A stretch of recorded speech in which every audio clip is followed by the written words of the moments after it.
Hey, everybody, welcome back to another episode of Burn the Ship podcast. Excited to be here with a new connection of mine, new friend of mine, local to my area to talk with her about her business. Something that we're always excited about is connecting entrepreneurs with professionals that can help you go all in on your business by giving you those skills that you need to prosper. We want to help you guys understand how we're overcoming different obstacles in small business and how we can help you guys kind of pave that road the same way. So I appreciate you being here, my friend. I don't want to steal Thank any you. of your thunder. Why don't you go ahead and introduce yourself and tell us what you do? Tell us what your business is. Sure. So my name is Alex Allen. I am owner of Alex Allen Equestrian Services, and I also am the head trainer and lesson program director at Mabry Farm Equestrian Center in Marietta, Georgia. Cool. We teach kids, adolescents, teenagers, adults to love horses, ride horses, the art of horsemanship, hunter jumper equitation, eventing, dressage. We show, we do summer camps, boost confidence, you name it. Sure. And how did you kind of get into this world? How did this all start for you? So when I was 5, my friends at school just got me into horseback riding. You know, they bragged about their lessons all the time, and obviously me being competitive wanted to start. So I started riding, training, showing, kind of did everything, went across the United States showing, even got a college scholarship for horseback riding to Virginia Intermont for horseback riding. Wow. So I've just kind of dabbled in a lot of that world. And I love horses and teaching people, especially kids. We teach a lot of children that have disabilities too. Horseback riding helps in just being around horses, helps on so many levels. Sure. Sure. So how did you kind of get take me from, you're in college, horseback riding, horses are still kind of your life to where you are now, kind of owning, operating your own operation. Sure. So, sadly, my mom actually had cancer when I was in college, and I ended up leaving, taking a hardship withdrawal to come back and live with my dad, help him out, and just continued on with horses. I ended up being a basically guinea pig, or you could call me a just an assistant to my trainer. Um, in Chris Elliott, who had a barn in Alpharetta, Georgia. And it just kind of took off. Of course, there's been, ups and downs through it. But I absolutely loved it. She took me to shows. We went to Canada. We went to Brazil. We went to Florida. We went to New York. Um, and that just really, really set a standard. Also, my trainers, and I only had 2 my whole life, 2 main trainers, really, really taught me that it's not all about money. Of course, money makes the world go around, but it's more about a connection with people, connection with the animal you're riding. That's your partner when you're on the horse. And I've learned a lot of life skills too, just through, horseback riding and training and dealing with loss and including loss of horses that I've dealt with my whole life. But it's been a wild ride, and we, I don't know, we love what we do, and trust me, horseback riding is a difficult sport. It's something that you really, really have to have a passion for, because we're getting up at 3 a.m. for horse shows, and we're not ending until the sun goes down, or very much later than that. You're taking care of a 1,200-pound animal, on a regular basis. So I think it helped me cope through my mom's passing also. And I knew it was something that I wanted to do in life. However, you know, as I told you earlier, I went down several roads, and horseback riding and teaching has always been a huge part of my life, but it's always been on this as a side gig or a side job. I've always, I've done the corporate world. I've moved up the corporate ladder. And for the last 11 years, I have done solely horseback riding, teaching horseback riding lessons, and camps and shows. And that's been my main thing. But I definitely got into it um, to help, or let's say, kept with it, dealing with loss and dealing with, you know, the loss of my father, even in 2010, the loss of several people through the years. I think that horseback riding and teaching kids and everyone to ride has really, really helped me grow as a person. And it's something that I want to do for the rest of my life. It's hard on your body. There's a lot of sacrifices that I've had to make, but, you know, just sheer willpower and the joy of seeing the connection when your student that you're teaching finally gets what you're saying, and connects with the horse in the way that you want to see the connection, the happiness, the laughter. There's just so much more positives, pros than there are cons with horseback riding. It definitely kept me out of trouble too, most of the time. Sure. So Sure. Everybody gets in a little trouble every now and then. How yeah. about that? Sum up for me just kind of what the impact, just horses in general have had on your life. Like what have they done for you, kind of staying with you throughout that whole time? Like what is kind of the weight they've carried and being a part of your life? They've carried a lot of weight, I will tell you that.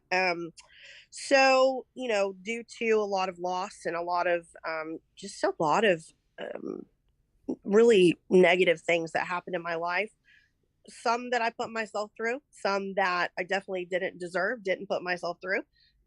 Horses have taught me, just dealing with horses, being a business owner, um, accountability, responsibility. And that sounds stupid because most people would say, well, didn't you have that before? Yes, I did. But I grew up in kind of a bubble, where, my parents, I'm not going to say they did everything for me, but they certainly tried to. Right.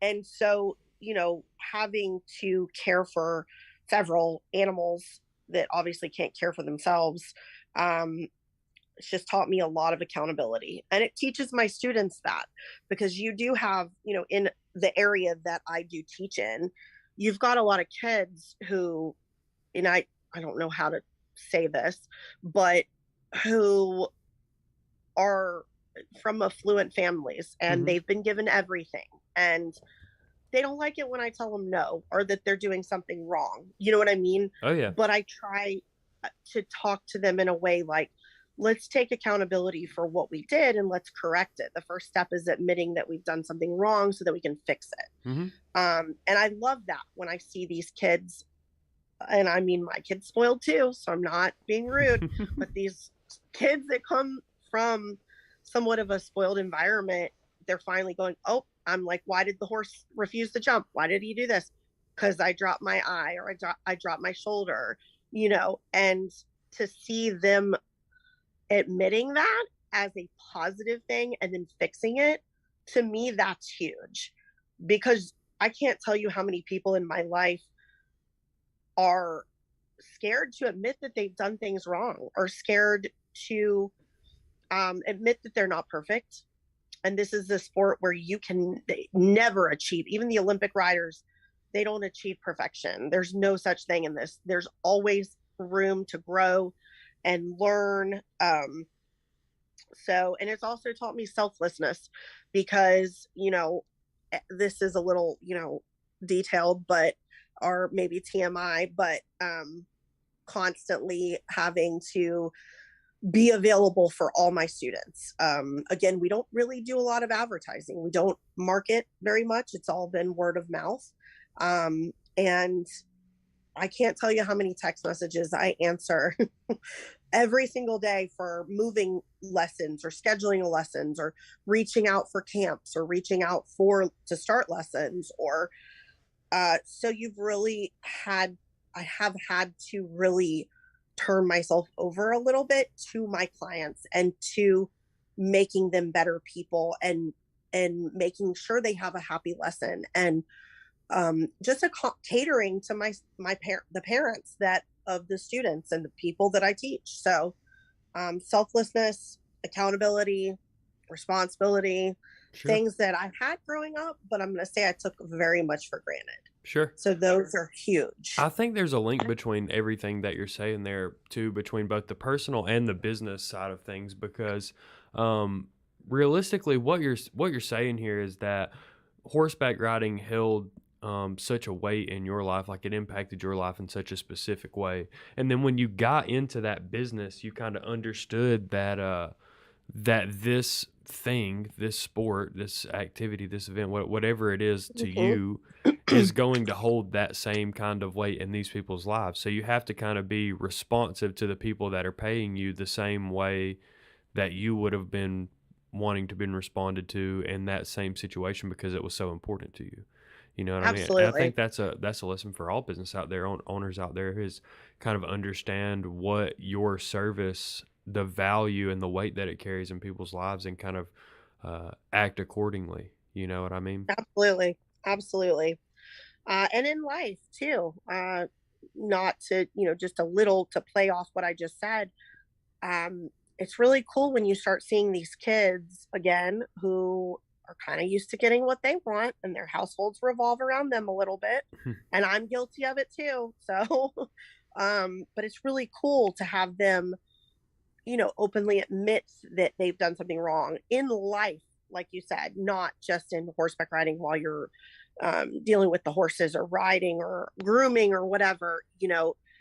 They start to build this confidence in themselves outside of the barn where they are now, okay, yes, you're right. I didn't do the homework, teacher, because I was playing my video game. You feel there's a whole element of honesty too that comes with this sport. And then again, like, it's hard to find the words because everything with horses that I teach can be kind of implemented in their social lives, their home lives, their education lives, whatever. Um, and it has for me. I can tell you that right now. I'm not perfect, but um, I will tell you all my character flaws. Like that's Mhm. something that I'm almost proud of because with the character flaws and the things that I need to work on, um, I know how to fix them. I know what to work on, if that makes sense. Yeah, absolutely. Yeah. I mean, do Yeah, you think that's because of kind of that connection that you've shared with your horses over the years? I definitely do. I think that is also because of being a business owner and catering to anybody that is in a service. I mean, I guess a lot of businesses are service, but when you're in a customer service job, I think that applies as well. Sure. Um, but definitely with the connection with the horse, yes, because when you're on a horse and you're riding, let's proper equitation, which basically, and I'm probably quoting this totally wrong, excuse me, but it's the harmony of motion between the rider and the horse. And you want the rider, you don't want you as, and I don't know if you've ever dealt with horses or ridden or Mhm. anything, but you as a spectator that doesn't know much or does know about horses, you don't want to see the rider make big movements. It's called the art of being invisible. It's kind of like quiet. Every movement is quiet and balanced. And you know, with that being said, every part of your body when you are riding equitation and dressage, two disciplines that I teach, is held accountable. If your eyes drop down, if your chin isn't parallel to the ground, the horse feels those things and is going to react. Um, it's so silly, but down to your toes and your fingers. So again, in life, dealing with horses, horseback riding, you were held super accountable. But again, the lady that owns or manages the barn, she jokes with me all the time because whenever any of my students do anything wrong, I'm like, that wasn't too bad because I don't want it to be a negative thing. Of course, I fix it, we redo it, but I want my adults, kids, everyone, and I teach kids from 3-year-olds up. which a lot of barns don't. But I have a lot of students I'm still teaching that are 10, 11, 12 years old. And I started teaching when they were like 3. Um, and I've just really watched them blossom, as a human being in general. They're just Mhm. kind. And yes, so it definitely goes to the relationship and the bonds between a horse and a rider and the chemistry and chemicals. It's really fascinating. There's a Right. lot more to it than people think. For sure. For sure. What do you think is one of the most unique things about you guys? What kind of separates you from your competition? Okay, so I try not to think of it as competition. I get what you're saying because I'm friends with most of the Georgia horse world, Mhm. and they're all nice, and I try to get along with everyone. I don't ever want something bad said, and I've made mistakes for sure, but I feel like most people say, "Oh, Alex, like she's really really nice, or she's a good trainer, or she's I've never heard drama about her barn or whatever." But our barn is extremely unique. When you go for traditional lessons, you're going to go to a barn, kind of like what I grew up with, where the horse is in a stall half the time and out in their little pasture half the time. Our horses are out pretty much 24/7. This sounds so silly, but I was, just having a conversation with someone about this earlier. I think horses are healthier mentally and physically when they are out foraging on hay and grass. Their digestive system is moving constantly. They're mentally able to be a horse, a natural horse. So they're in their natural state, if that makes sense. Mhm. And you're going to get a horse that's not as spooky. You're going to get a horse that is better for the kids to ride. You're going to get like an all around better physical and mental package of the horse. Now, of course, we have stalls. We feed them in the stalls sometimes, but they go right back out. Our pastures and our barn is just, it's weird. It's kind of just in the middle of the suburbs of East Cobb, Marietta. Um, and I don't quote me on this, but we have quite a bit of acreage for being in that location. So our pastures are super good size, and we take good care of our grass, and we constantly give the horses the orchard fescue hay to eat. So now I'm going to knock on wood if you guys are superstitious, but um our horses don't have a lot of digestive problems. We don't get a lot of what's called colics. Mhm. Horses can't, this is a little odd, but horses can't throw up like we can if we eat something bad. So when they get sick, you have to wait for it to go all the way through the digestive tract, if you know what I mean. Mhm. Um, and it's a very common thing. I feel like being in a stall is so unnatural for them. But we have horses, kids, and of course we don't do this, but the kids can run under the horses. We can pop a balloon. We can the fireworks on July 4th. The horses are like, whatever, we're just eating. We take our horses places to get them used to or desensitized to everything. So then when you take the horse to the show, you've got it all around better physical, mental, overall totally bomb proof is what I'm going to say. Horse that, I mean, we kill it at shows. Like, honestly, we really do. I wish I had my ribbons here to show you. I'll take a picture and send it to you when I get to the barn. But um, I mean, we really, really do well. And I kind of think, I'm going to attribute some of that to the horses being out. And a lot of people would disagree. If you talk to someone who owns like a super fancy, all, 5-star gazillion dollar barn where the horses are in their stalls most of the time, they're going to say, well, I don't think a, you know, upper class A show horse can be in the pasture. I don't agree with that. I think they're actually better all around out constantly. So that's part of it. The other part is we're here for fun. If the kids, of course, we're serious. We go to shows, we do camps, we have had IEA teams and middle school, high school teams before. We've got our show teams and we do really well, but it's still fun. We'll do bareback lessons. We'll do lessons in the pasture and do the cross country jumps. We will go on a trail ride for a lesson sometimes. We will learn to ride horses with no bridle, no saddle, like with a rope around their neck. That's called liberty. We do that. So I feel like not only is my training, and I'm not trying to toot my own horn, but like very positive, and I feel like everybody leaves with a smile on their face, like, gosh, I like did something, like we did, we've improved. Like they're happy. They're like, this was fun. Like this was not um you go and you have to be proper and you've done something wrong and I'm gonna yell at you. That's not, I don't think that's good for especially kids. Right. And adults. I have had adults tell me, I wish you were a little tougher on me. I'm like, all right, I'll be tougher on you. I can, but I'm still positive with that toughness.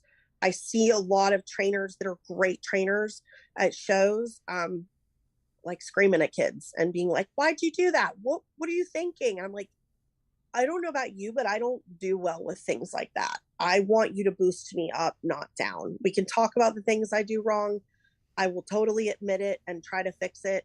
But if I'm doing my best and having fun, that's the whole point to Right. being an art farm, Sure. obviously, and having a relationship with the horses, of course. Sure. Absolutely. So Well, that's exciting. It's I'm excited to have learned as much as I have about your business. I hope the thank entrepreneurs that are listening are appreciative as well because you have a unique business. There's a lot of people in the business world that are never going to see that side of the business world where you have so many moving pieces and so much chemistry that really bolsters what is the value of your business. So it's yeah. really unique. I appreciate you sharing that. Let me ask you this: if anyone in our audience wants to get a hold of you, how do they find you? Like, how do they get in contact with you? Um, I guess I'll just give them my cell phone. Text is the best because I'm either doing a podcast with Bailey. No, I'm just kidding. I'm either teaching or I'm doing work. So if you could text me, my number is 678-832-3372, or you can find my website, excuse me. It's Alan Alexandra. It's all lowercase, ALLENALEXANDRA .wixsite, like WIXSITE.com. Sorry, that was a lot. Or you can go to Mabry Farm Equestrian Center. And I believe my number's on that too. And you can always contact the barn manager, Julie. She's awesome. And she knows how to get a hold of me, of course. Cool. Well, I appreciate that. The last thing I wanted to ask you here was to describe kind of what that experience has been like of going all in on your business, right? So you went through this transition where you made this everything that you did full time. Just describe to me those whirlwind of emotions and kind of what you've learned over these years of being a business owner. Goodness. Okay, emotions. Definitely scary. Just to put it, plainly. Scary, but my dad was an entrepreneur. So like I did watch him own several businesses and he was super successful with what he did and he had a GED. That's it. So experience is a lot. Not saying don't go to school. School is very important. Um, but honestly, it is scary. There's fear, there's excitement, but you do have to put it all in there. And here's the other thing: you can't gotta stop making excuses. I did that. I learned the hard way. I definitely trial by error in a lot of these in the beginning for sure. Not going the traditional route of hiring a marketing company and doing all that stuff. Probably would have been easier if I did, but you know what? I probably would not obviously be in the position I am now. The business would not be as successful in the way it is without all of that. But I would definitely tell people to not make excuses. Don't say, well, the marketing company is not, getting me enough leads. No, get out there and do something. Talk to people. I used to put flyers at Kroger, like on the bulletin boards. I know there's laws and you have to be careful. But I used to put out flyers where I could. I used to talk to anybody. I'd show up at horse shows that I didn't have kids at you just have to not make excuses and literally just go all in. Whatever it takes, you got to do, and it's tough. And I put a lot of my money that I make back into the business for sure, because horses are not cheap. But For any sure. business, I would say, go all in and don't embrace the fear by action, let's say. Sure. Absolutely. I Yeah. think that's a good Mm. closing thought. I think that is Yeah. an absolutely a good closing thought. Go all in on your business. You know, that's who we are. We're burn the ship. We try Yes, to influence people to go all in on their business and believe in themselves and their ideas. So, that's right. I appreciate the time you spent with us on the podcast today. Thank you for having me. You're a refreshing interview. Trust me, there I are hope so. I got a little stumbly in the beginning. no, So it's all it's good. like, Trust me. where am I going? There are some people out there that don't share the same enthusiasm for their everyday occupation. So I always appreciate somebody that is excited to be doing what they're doing. You know, honestly, somebody that Yep. sees the value in their business is exciting Yes. to me. So that's what I'm here for. I appreciate you so much. Yeah, Thank you. no problem. So like I said, we'll get this out. I'll work with it today, tomorrow, maybe something like that, and then I'll get it out there. And as soon as I do, I'll get it over to you, and hope as many people see it as possible. Sweet. Thanks so much. All right, burn the ship, my friends. Burn the ship.